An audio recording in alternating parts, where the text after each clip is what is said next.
네, 안녕하세요. 매경 이선희 기자입니다. 어제 정부가 여섯 번째 3기 신도시 광명 시흥을 발표했죠. 7만 가구라는 엄청난 물량, 그리고 서울과 인접한 광명 시흥 입지여서 정말 많은 주목을 받고 있습니다. 특히 올해는 하반기부터 사전 청약이 시작되죠. 그래서 3기 신도시 청약에 관심이 많으신데 이번에 광명 시흥이라는 강력한 다크호스가 등장해서 3기 신도시에 대한 관심이 더 높아지는 것 같습니다. 지금 청약을 준비하시는 많은 실소유자분들이 처한 상황이 뭐 그렇게 좋지는 않습니다. 서울 분양가는 공공택지여도 너무 올라가고 있고요. 청약 신청조차 좀 녹록치가 않은데 서울에서 이렇게 매우 가까운 곳에서 3기 신도시가 대량으로 예정돼 있어서 정말 저렴한 분양가에 내 집 마련을 기대하시는 분들한테는 기회가 될 수 있을 것 같습니다. 오늘은 그러면 3기 신도시 광명 시흥 어떻게 해야 하는지, 청약 받으려면 어떻게 해야 할지, 청약 받을 만한 곳인지 아닌지 이런 거 알아보는 시간 갖도록 하겠습니다. 이번에 추가된 광명 시흥까지 포함해서요. 3기 신도시 물량만 24만 호입니다. 이 중에는 내 집 한 채는 꼭 있겠죠. 매부리 TV 보시고요. 내 집 마련의 꿈 이루세요. 매부리 정부가 어제 여섯 번째 3기 신도시로 광명 시흥에 7만 호를 공급한다고 발표를 했습니다. 이거에 대한 의미 분석은 위에 추천 링크 보이시죠? 손동우 전문 기자의 해설 보시면 좋을 것 같고요. 오늘 방송은 이 여섯 번째 3기 신도시 광명 시흥 청약 부분을 집중적으로 좀 알아보겠습니다.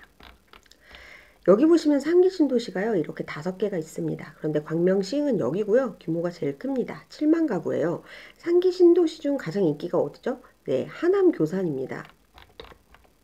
그런데 광명시흥이 이번에 하남 교산에 맞먹을 정도로 인기 지역이 될 거다. 좀 이런 얘기가 나옵니다. 3기 신도시 중에서도 오늘 발표한 광명시흥의 좀 입지적인 평가나 예, 이런 거 어떠세요? 저는 뭐 넘버 투라고 봅니다. 넘버 2? 넘버 1은 어디요? 하남 아, 교산이요? 교산이죠. 예. 여기는? 여기는 5년 안에 앞에 5년 안에 앞에 지하철역이 지나잖아요. 그래서 가장 중요한 것은 서울 집중. 근데 신안산선은 바로 여의도로 직결되잖아요. 2호선 직결되잖아요. 네. 예, 그렇기 때문에 이렇게 도심에 일자리가 많은 지역으로 바로 직결되는 광역 급행철도가 있는 곳이 승자거든요. 근데 음, 지금 3기 신도시들 중에 5년 내에 입주할 거 아니에요, 그죠? 네. 그때 전철 타고 다닐 수 있는 데는 여기밖에 없다는 거죠. 그러네요. 그치, 이게 여긴 가장 이게 가장 중요합니다. 광명시흥이 기대되는 이유로는요. 이 3기 신도시 중 서울 근접성 측면에서 꽤 뛰어나기 때문입니다. 보면 지금 서울과 매우 가깝고요. 서울 여의도가 12km 거리고 그다음에 서울시 경계에서 최단 거리로 1km 내에 커트해 있습니다. 그래서 서울의 주택 수요가 충분히 그러니까 여기서 서울로 출퇴근 가능하다 이렇고요. 그 다음에 엄청난 규모죠. 지금 이번에 발표한 광명 규모죠. 이번에 발표한 광명시행이 총 7만 호인데요. 여기가 1271만 제곱미터잖아요. 그러니까 이게 어느 정도냐면요.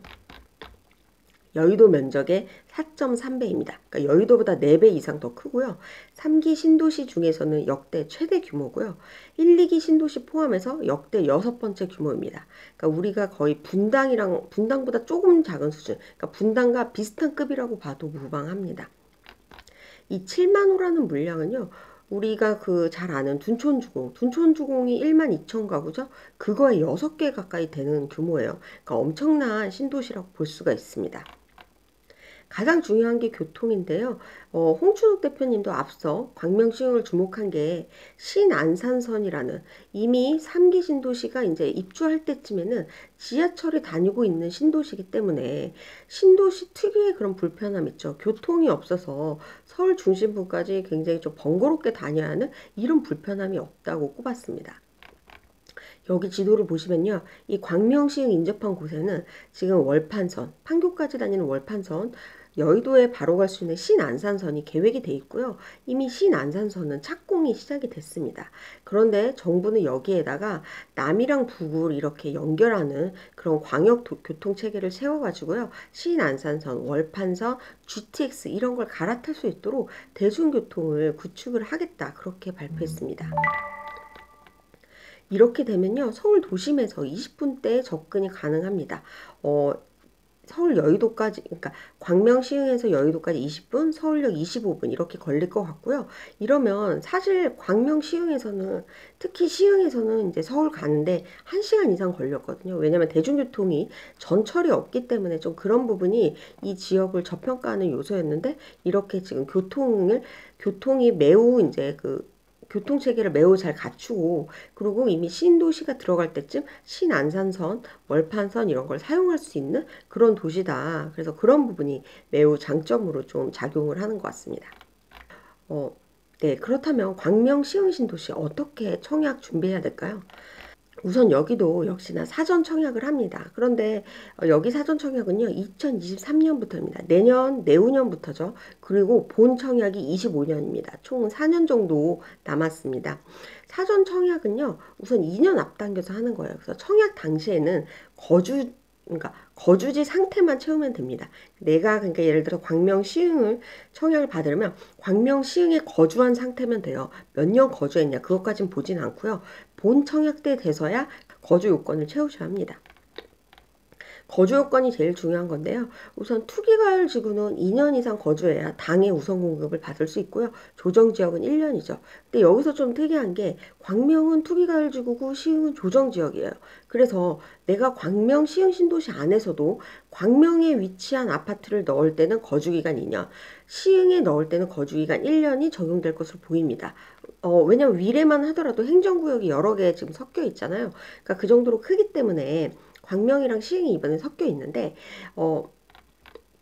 그런데 아직 이거는 좀 100% 장담할 수는 없는 게, 지금 광명시흥 신도시를 어떻게 구역으로 묶어가지고 청약을 받을지는 확정이 된 건 아닙니다. 그러나 지금 우선 기존 그냥 관례를 봤을 때는요, 광명 거주 2년, 시흥은 시흥 거주 1년이 적용될 것 같지만, 그러나 문제는 우리나라 지금 대부분 부동산 정책 특징이 규제가 많이 나오고, 또 뭐 조정지역 됐다가 투가지역 되고, 또 투가지역 됐다가 조정지역 되고, 뭐 이런 식으로 되기 때문에 가장 안전하게는 거주요건 2년을 채우는 게 좋겠죠. 물론 수도권, 그러니까 내가 딱 만약 광명 시흥 중에 시흥 딱 거주 안 해도 물론 쓰실 수는 있습니다. 왜냐면 대규모 택지지구는요, 예를 들어서 경기도면 해당 지역 30, 경기도 20, 수도권 50 이런 순으로 우선 공급을 합니다.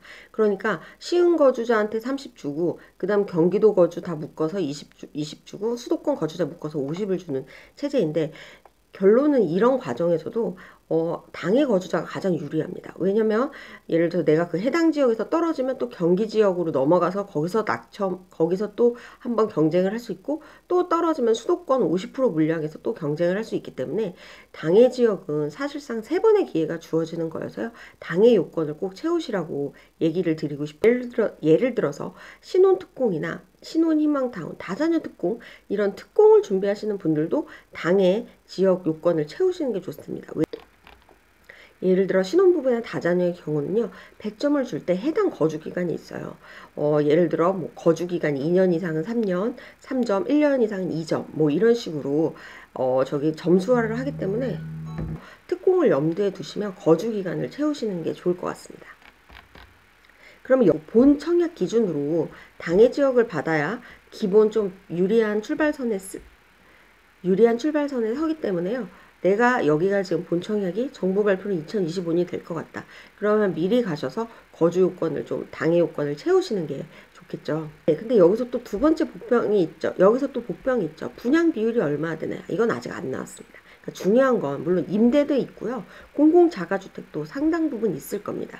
정부가 지금 공공자가주택은요, 정부랑 시세 차익을 나누는 토지임대부 환매조건부 뭐 이런 공공자가주택인데, 정부가 보도자료에서 분명히 밝혔습니다. 이런 부분을 적극적으로 반영을 하겠다고 했어요. 그래서 공공자가주택과 임대가 상당 부분은 있을 것이다. 그러나 아직 그 정확한 비율은 나오지 않았고요. 하지만 워낙 7만 가구라는 물량이 많기 때문에 일반 분양도 많을 겁니다. 그래서 내가 만약에 여유 자금이 없다, 너무 없다, 이럴 경우엔 토지 임대부 주택 같은 공공자가주택을 좀 고려해 보실 수 있고요. 그래도 내가 어느 정도 자금이 된다, 그렇다면 그냥 일반 분양을 고민하셔가지고 좀 노려보시면 좋겠죠. 물론 공급이 늦어질 또 다른 두 번째 복병은요. 물론 공급이 늦어질 수가 있습니다. 1차 신규 공공택지는 25년부터 순차적으로 입주자 모집을 개시한다. 이렇게 나와 있습니다. 그런데 앞서 이를 위해서는요. 주민 공람, 전략 환경 영향 평가 이런 등등등 수많은 단계를 거쳐서 내년 상반기까지 지구 지정을 완료해야 하고요. 그 다음에 23년에 지구 계획을 세우고 25년에 입주자 모집 계획을 거쳐야 합니다. 그러니까 앞으로도 좀 과정이 많아요. 그래서 빠르면 청약일로부터 3년, 그리고 실제 도시처럼 좀 자리 잡기까지는 10년을 봅니다. 그러니까 우리가 지금 일부에서는 그래서 결국은 다 좋은데 그러니까 시간이 많이 걸린다 이겁니다. 그래서 주변에서 어제 발표한 정부의 그 안을 보고 아니 3기 신도시에 대해서 SF 공상 과학 소설이다 이렇게 얘기를 하는 이유가 있습니다. 그러나 정부가 이번에 강력한 의지를 밝혔으니까요. 3기 신도시에 대한 전망, 윤곽은 내년쯤 상반기에 지구 지정 완료되는 거 보고 좀 판단을 하실 수 있을 것 같아요. 그러면 어느 정도 속도가 이렇게 붙는구나 아니면 더뎌지겠다 이런 걸 보니까 그런 걸 감안하셔서 그때 청약 전략을 세우셔도 좋겠죠. 네, 오늘 방송 재미있게 보셨나요? 여러분 3기 신도시가 24만 호가 넘었습니다. 그리고 이번에는 6번째 3기 신도시 총 7만 가구 물량의 광명 시흥이 추가되고요. 이 중 우리 매부리 구독자님들을 위한 집 한 채는 있을 거라고 생각을 해요. 구독과 좋아요 부탁드리고요. 질문과 의견 댓글 남겨주세요. 오늘도 방송 시청해주셔서 정말 감사합니다. 주택 마련 주식 대박 매부리 하나면 오케이입니다. 매부리 구독 누르시면 부자 됩니다. 좋아요 누르시면 더 부자 됩니다.